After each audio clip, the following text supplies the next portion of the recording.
ইয়া রাসূলুল্লাহ, আল্লাহ রাব্বুল আলামিন আপনার থেকে জানতে চাই, আপনি কিয়ামত পর্যন্ত হায়াত চান না আল্লাহর সাথে আপনি দিদার লাভ করতে চান? কোনটা কোন নবীজি? জিবরাইল আলাইহিস সালাম চলে গেলেন। আজরাইলের প্রশ্ন জবাবটা আল্লাহর রাসূল এভাবেই দিয়ে দিলেন, আমার যদি মৃত্যু বরণ করতেই হয়, আমি দুনিয়া চাই না, দুনিয়ার লাভ লালসা, এই বিলাসিতা, অট্টালিকা আমি কিছুই চাই না। আমি আল্লাহ রাব্বুল আলামিনের সন্তুষ্টির জন্য যত তাড়াতাড়ি দরকার আমাকে নিয়ে যাও। আজরাইল আলাইহিস সালাম বললেন, ইয়া রাসূলুল্লাহ, আপনার জানটা কবজ করার জন্য আমি আসছি, আপনি প্রস্তুতি নেন, আপনাকে এখনই আমি নিতে আসছি। সুবহানাল্লাহ। আমার ভাইয়েরা, তাহলে রাসূল সাল্লাল্লাহু আলাইহি সাল্লাম তো বলতে পারতেন যে আমি কিয়ামত পর্যন্ত বাদশাহী চাই, রাজত্ব চাই, কিয়ামত পর্যন্ত আমি থাকবো, আমি যাব না এখান থেকে। অথচ আমরা মরতেই চাই না, আমরা যেতেই চাই না, আমরা মনে করছি যে মনে হয় এটাই আমার জীবনের সবচাইতে বড় একটি বিষয়। দেখেন, আমরা এসি বন্ধ থাকলে, ফ্যান বন্ধ থাকলে, কারেন্ট চলে গেলে চরম বিরক্ত বোধ করি, সহ্য হয় না। একটু গরম, নামাজে দাঁড়ালেই আরো বেশি আমাদের শরীরে রক্ত লাফালাফি শুরু করে। অথচ 10 মিনিট 15 মিনিট সময় আমরা থাকতে পারছি না। এই সময়ের মধ্যে কত মতনক্য সৃষ্টি করে ফেলছি। গাড়িতে এসি, বাড়িতে এসি, বাথরুমে এসি, জীবনের সকল জায়গায় এসি লাগানো। অথচ যখন আমি মালিকুল মউত চলে আসবে, এই পৃথিবী ছেড়ে যখন চলে যাব, অনন্তকালের জন্য আমার যেখানে থাকতে হবে, ওই জায়গার চিন্তা একটা বারের জন্য কি আমি করছি? একটি বারের জন্য করি নাই। আল্লাহ রাব্বুল আলামিন বলেন, দুনিয়ার সমস্ত মানুষ যখন বিদায় নিয়ে চলে যাবে, আসহাবুশ শিমালি মা আসহাবুশ শিমাল, সব মানুষগুলা যখন দুনিয়া থেকে বিদায় নিয়ে চলে গেল, আল্লাহ রাব্বুল আলামিন বললেন, দুইটা পক্ষ যখন দুই দিকে দাঁড়িয়ে যাবে, একটি হলো ডান দিকে, একটি হলো বাম দিকে। ডান আর বাম, এই বাম পক্ষের লোকদের জন্য আল্লাহ রাব্বুল আলামিন ফুটান্ত গরম পানির ব্যবস্থা করে রাখবেন। টকবক টকবক করে যেই পানিগুলা ফোটাচ্ছে, ফুটান্ত পানি, গরম, এই মানুষগুলা পানি পানি করে যখন চিৎকার দিবে, আল্লাহ রাব্বুল আলামিন এই গরম পানিগুলা তাদের খাওয়ার ব্যবস্থা করে দিবে। এই পানিগুলা যখন তারা খাবে, খাওয়ার সাথে সাথে, পেটের মধ্যে যাওয়ার সাথে সাথে লাড়ি ভুড়ি গুলা সব পিছনের দিক দিয়ে বেরিয়ে যাবে। এমন কতকাল সেখানে হবে মানুষ কোনোদিন কল্পনা করে নাই, চিন্তা করে নাই। অথচ দুনিয়ার একটু গরম, দুনিয়ার একটু বিলাসিতা, দুনিয়ার একটু আরাম আয়েশের জন্য কোনটা হালাল, কোনটা হারাম, কোনটা জায়েজ, কোনটা না জায়েজ, সবগুলো আমরা এক জায়গায় করে ফেলে মনে করছি দুনিয়া আমার সবকিছু, দুনিয়ায় আমার সব। আল্লাহ রাব্বুল আলামিন বললেন, এই ফুটান্ত গরম পানি যখন দেওয়া হবে এবং জায়গাটা ফি ওয়াসহাবুশ শিমালি মা আসহাবুশ শিমাল ফি সামুমিন ওয়া হামিম, এমন একটা কায়দায় চলে আসবে যেই জায়গাটা হলো অন্ধকার, কালো ধোঁয়ার মতো হয়ে যাবে। একজন আরেকজনের দিকে তাকাতে চোখ জ্বলতে শুরু করবে। একদম কঠিন একটি অবস্থা, যেই জায়গায়, সেই জায়গার মধ্যে ঠান্ডা কোনো পানি, ওই জাতীয় মানুষদের জন্য কোনো আরামের ব্যবস্থা করা হবে না, কোনো রকম আরাম পাবে না। তারা এত অস্থির হয়ে যাবে, অস্থির হয়ে এত ব্যস্ত হয়ে যাবে। আল্লাহ রাব্বুল আলামিন এরপরে বলেন, তারা হলো এই অবস্থার মধ্যে দিয়ে, ইন্নাহুম কানু ক্বাবলা যালিকা মুতরাফিন, এরা ওই সব লোক যারা হলো এই অবস্থায় পৌঁছার আগে ভালো অবস্থায় কখনো তারা ছিল না। কিছু মানুষকে আপনি বাঁচার জন্য কোরআন হাদিসের যতই আপনি দোহাই দেন, আলোচনা করেন আর বক্তৃতা শোনান, ওরা কোন রকম বিপদগামী হয়ে বিপদের মধ্যে থেকে পারে না কথা বলতে। মসজিদে ঢুকলে পারে না কথা বলতে, কিন্তু এত কষ্ট করে তারা শোনে, যাওয়ার পরে আগে যা পরেও তাই।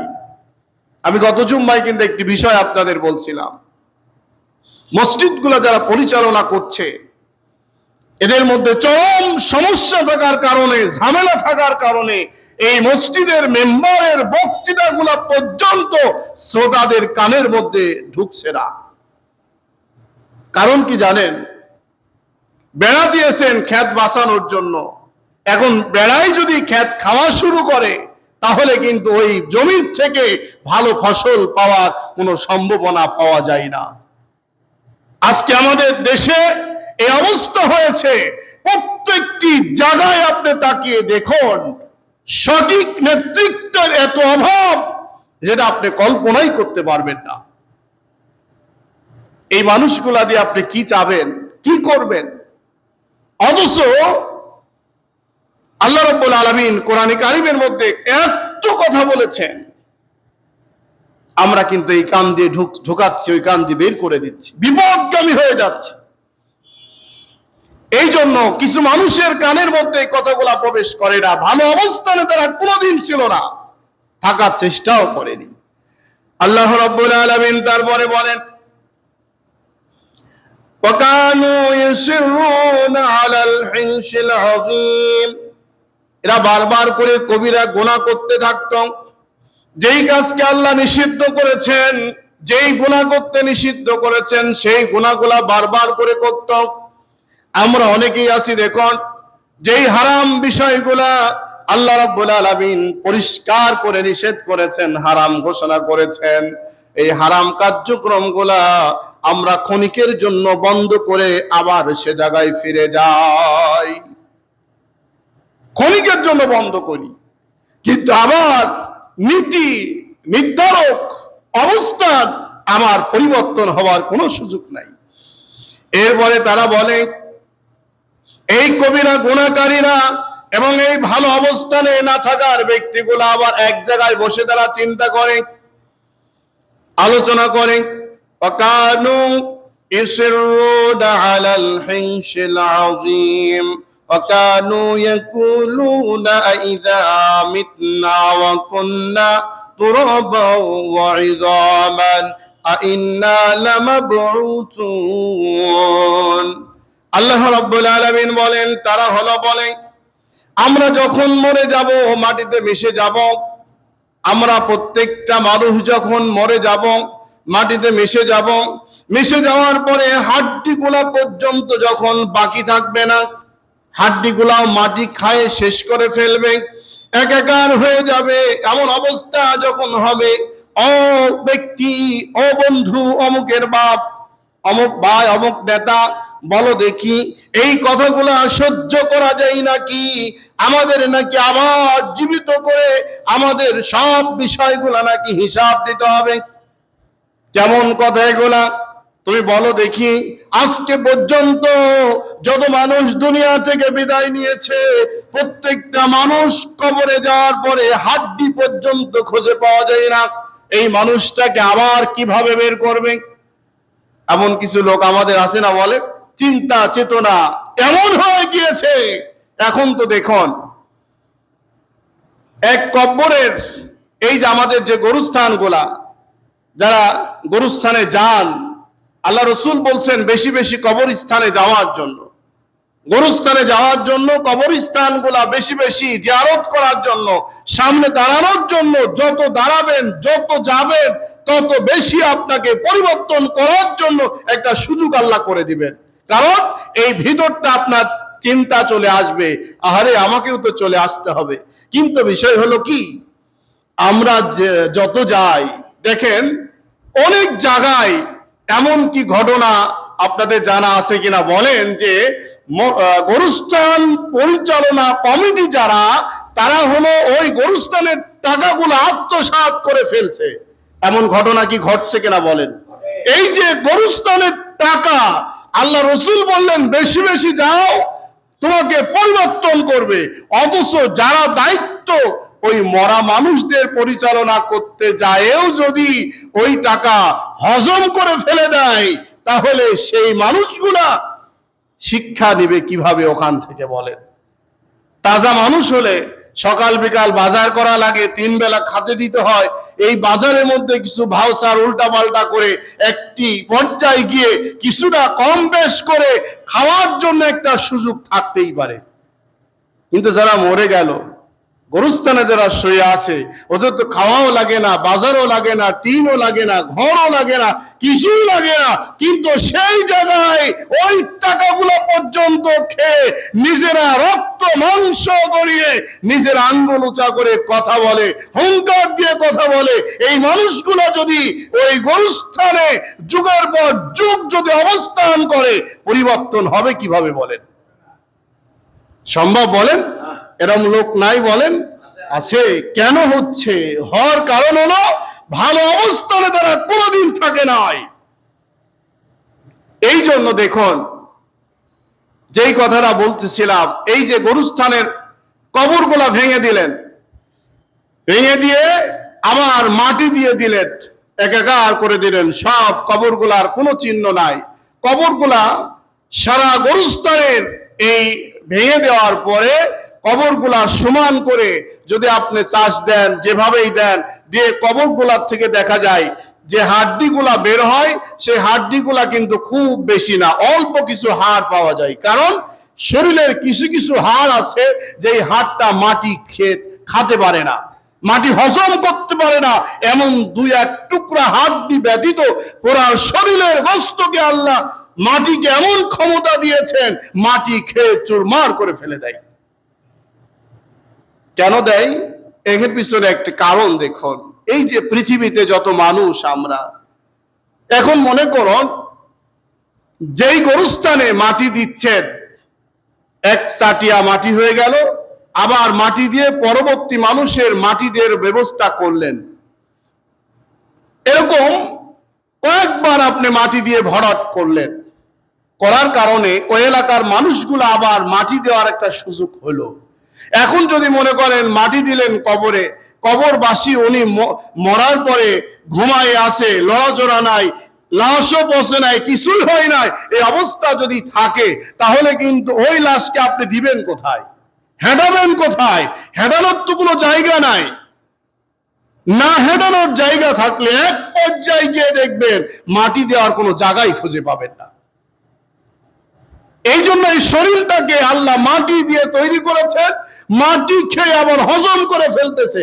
কিন্তু এই হজম করছে ঠিক বিশেষজ্ঞরা, বুদ্ধিজীবীরা, এই জাতীয় ব্যক্তিরা, পাপিষ্টরা বসে বসে চিন্তা করে, তাহলে তো আর কিচ্ছু নাই, এবার আল্লাহ খুঁজি পাবে কিভাবে? এই প্রশ্নটা কাফেরদেরও ছিল, রসুলকে বারবার এই প্রশ্ন করছিল। আল্লাহ রাব্বুল আলামিন নবীকে যখন প্রশ্ন করলেন কাফেররা, আল্লাহ রাব্বুল আলামিন বললেন, নবী আপনি তাদের প্রশ্নের জবাব বলে দেন।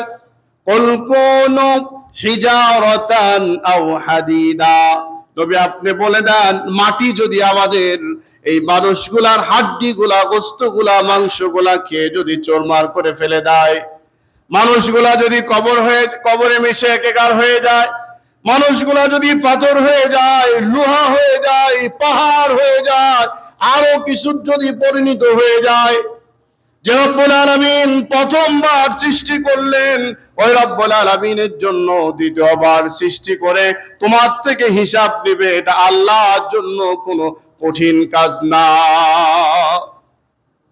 আল্লাহর কি কঠিন বলেন? কোনো কঠিন না। বরঞ্চ আমি আপনি যখন পৃথিবীতে আসছিলাম একদম নাই ছিলাম, আমাদের কোনো অস্তিত্ব ছিল না, পরিচয় ছিল না, বংশ ছিল না, কেউ ছিল না, জানতো না, চিনতো না, বুঝতো না আমার সম্পর্কে।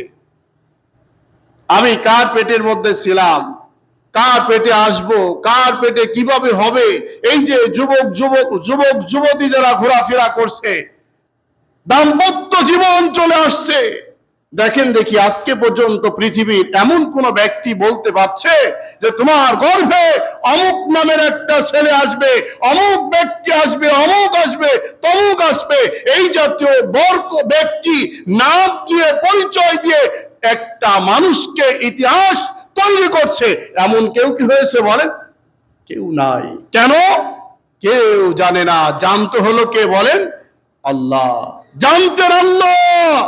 আল্লাহ ব্যতীত কেউ জানে না যে একটি দাম্পত্য জীবনে পেটের মধ্যে আল্লাহ রাব্বুল আলামিন ছেলে দিয়েছেন কি মেয়ে দিয়েছেন, কার পেটের মধ্যে আমরা আসব কেউ জানতাম না।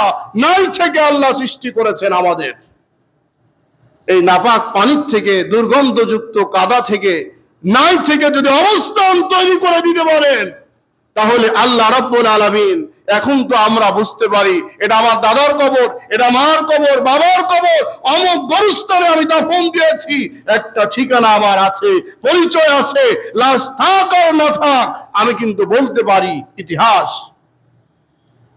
তাহলে যখন নাই থেকে আল্লাহ পানি থেকে টেনে বের করে আনতে পারলেন আমার মতো একটা মানুষকে, আর কবরের মধ্যে গেলাম, আর কবর থেকে আমাকে আল্লাহ বের করতে পারবে না, আমাকে সেই জায়গায় খুঁজে পাবে না, এমন কি হতে পারে বলেন?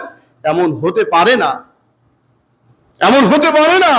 মৃত্যুর সাথে সাথেই যেই জায়গায় আমরা যাচ্ছি, আমরা তো গরুস্থানে মাটি দিচ্ছি, ঘরের কোনায় মাটি দিচ্ছি। অনেকেই আবার ইদানিং বলে আমার লাশটা আমি অমুক অমুক জায়গায় দান করে দিলাম গবেষণা কেন্দ্রে, আমার লাশটা মাটিতে যেন না দেওয়া, মাটি যেন না দেওয়া হয়, নষ্ট না করা হয়, আমাকে নিয়ে গবেষণা করে এই ছেলে মেয়েরা বড় বড় পণ্ডিত হবে। আপনি গবেষণাগারে থন আর মাটি দেন, আর যেখানেই যান না কেন রুহুটা বের হওয়ার সাথে সাথেই কবর নামক ইল্লিন বা সিজ্জিন নামক একটি পৃথিবী, ওই জায়গায় আমি আপনি চলে যাব। সেখানে যাওয়ার পরে আল্লাহ রাব্বুল আলামিন আবার পুনরায় এমন মানুষ রূপে রূহ দিয়ে জীবন তৈরি করে আমার আগের এবং পরে যা কিছু হয়েছে সবগুলোর হিসাব আল্লাহ একটি একটি করে নেবেন, কোনো ছাড় দিবে না। আচ্ছা বলেন, তাহলে আমরা যত মানুষ এখানে বসে আছি, এই দুনিয়ার যত বিচার সালিশ দরবার, এর মধ্যে কাটচুরি আছে না নাই বলেন? ব্যক্তিকেন্দ্রিক বিচার, ব্যক্তিকেন্দ্রিক অর্থ, ব্যক্তি লালসতা ইত্যাদি বিষয়গুলো দিয়ে কঠিন বিচারকে পানি বানিয়ে দেওয়া হয়। আমরা জানি যে এই বিচারটা এবার মনে হয় আর ছাড় হবে না, কিন্তু রাতের অন্ধকারে হাত মিলানোর কারণে রাতের অন্ধকারের বিচারটাকে একদম পানি হয়ে গেল, কেউ বুঝতে পারে না, জানতে পারে না, অথচ ভুক্তভোগী শুধুমাত্র এই বুকের মধ্যে কষ্ট টানে, ওখান থেকে চোখের পানি মুছতে মুছতে বেরিয়ে চলে গেল। এমন হয় কিনা বলেন? হয়। আল্লাহর কাছে এমন কি কোনো আত্মীয় টাকা সুপারিশ অমুক তমুক ইত্যাদি কোন রকম এরকম সুযোগ আছে বলেন? কোন সুযোগ নেই। ওই জায়গায় প্রত্যেকটা ব্যক্তিকে আল্লাহ রাব্বুল আলামিন ফামাই ইয়ামাল মিসকালা যাররাতিন শাররান ইয়ারা এমন পর্যায়ে হিসাব দিবেন, কোন ছাড় দিবে না ওই জায়গায়। ওইজন্য সম্মানিত ভাইয়েরা, আমরা প্রত্যেকেই দায়িত্বশীল, আমরা প্রত্যেকের আল্লাহর সামনে হিসাব দিতে হবে। আমাদের মৃত্যুবরণ করতে হবে, মাটিতে যেতে হবে, এই পৃথিবী ছেড়ে চলে যেতে হবে, আমাদের আল্লাহর সামনে আমাদের দাঁড়াতে হবে, আল্লাহর সামনে উঠতে হবে। এই হিসাবটা যদি আমাদের মেমোরির মধ্যে রাখি, মাথার মধ্যে রাখি, আপনার ভিতরটা এই জঘন্য মাকড়সার বাসা তৈরি হওয়ার সুযোগ কোথায়? ঠিক না বলেন? দেখুন, আমরা যেখানেই যাই, ক্ষমতার চেয়ারে যারাই বসে ওই চেয়ার থেকে আর নামতে চায় না। কেন নামতে চায় না? ওই চেয়ারটা এমন একটি আঠা লাগানো চেয়ার, ওই চেয়ারটায় বসলেই মনে করে আমার চাইতে আর মনে হয় কেউ এলাকার মানুষ না, আমি শুধু মানুষ আর বাকিগুলা ছাগল বর্কি। কিন্তু আবার দেখা যায় মানুষ বলে ঘোড়ার আগেও যায় না পিছেও যায় না। কেন ঘোড়ার আগেও যায় না পিছেও যায় না? তার মানে হলো ঘোড়া যদি কাউকে লাথি মারে আর যদি জাত মতো লাগে, ওই লাথি কিন্তু দিল্লি যায় ঠেকবে, ওই দিল্লি থেকে আর ঘুরে দেশে আসার কোনো সুযোগ পাবে না। পূর্বে স্বৈরাচার যেমন হয়েছে, আগামীতেও যদি এরকম ওই মাঝ মধ্যে বসে যদি কেউ মনে করে, তাকে এরকম করার মতো আল্লাহ রাব্বুল আলামিনের শক্তি আছে না নাই বলেন? এই জন্য ভাইয়েরা, প্রত্যেককেই দায়িত্বশীল, আল্লাহর কাছে হিসাব দিতে হবে, আল্লাহর কাছে জবাব দিতে হবে। যার যতটুকু দায়িত্ব, চিয়াজ ছেড়ে দিয়ে দুনিয়ার মোহে না পড়ে, দুনিয়ার লোভ লালসা বন্ধ করে পরকালীন জীবনে আল্লাহর কাছে হিসাব দিতে হবে, এই চিন্তা চেতনা নিয়ে যদি আপনি সামনে জীবনটাকে পুত পবিত্র করতে পারেন, জীবনটা ধন্য। আসুন, সময় যেহেতু নেই, আল্লাহ রাব্বুল আলামিন মুহররম মাস থেকে আমাদের শিক্ষা নিয়ে আমাদের জীবনটাকে যেন পুত পবিত্র করে, আল্লাহ রাব্বুল আলামিন আমাদের ঈমানটাকে মজবুত করে পাঁচ ওয়াক্ত নামাজি হয়ে আল্লাহ যেন আমাদের জীবন যাপন করার তৌফিক দান করে, বলেন আমিন। আমরা যেন প্রত্যেককেই আল্লাহর কাছে হিসাব দিতে হবে, এই অনুভূতি চিন্তা চেতনা মাথার মধ্যে রাখি। মানুষকে খুশি করার সমস্ত কার্যক্রমগুলো যেন বন্ধ করি, মানুষকে দেখানোর কোনো কাজ করেন না। মনে করছেন ফজর নামাজের পরেই যদি নেতার সামনে দাঁড়ান, রাত্রে ঘুমানোর আগেই যদি নেতার সামনে দাঁড়ান, আর যদি মনে করেন আমার নেতার চরিত্র ফুলের মতো পবিত্র, আমার নেতার আদর্শ ফুলের মতো পবিত্র, স্লোগান দিয়ে তাকে আকাশে তুলে দিয়েছেন, অথচ বাস্তবতায় কিছু নেই, এই নেতাকে খুশি করার জন্য দুনিয়ার লোভ লালসায় পড়ে থাকবেন না। খুশি করবেন আল্লাহকে। কাকে খুশি করবেন? আল্লাহকে খুশি করেন, আল্লাহ সব দিতে সক্ষম, আল্লাহ সব দিয়ে দিবেন। আল্লাহকে খুশি করবেন না, ঘোড়ার ডিম পাবেন, কিচ্ছু পাবেন না। আল্লাহ যেন আমাদের তৌফিক দান করে, আমরা সকলে বলে আমিন। আমাদের ভুল ভ্রান্তি গুলা যেন আল্লাহ ক্ষমা করে দেয়, বলেন আমিন। আখির দাওয়ানা আনিল হামদুলিল্লাহি রাব্বিল আলামিন।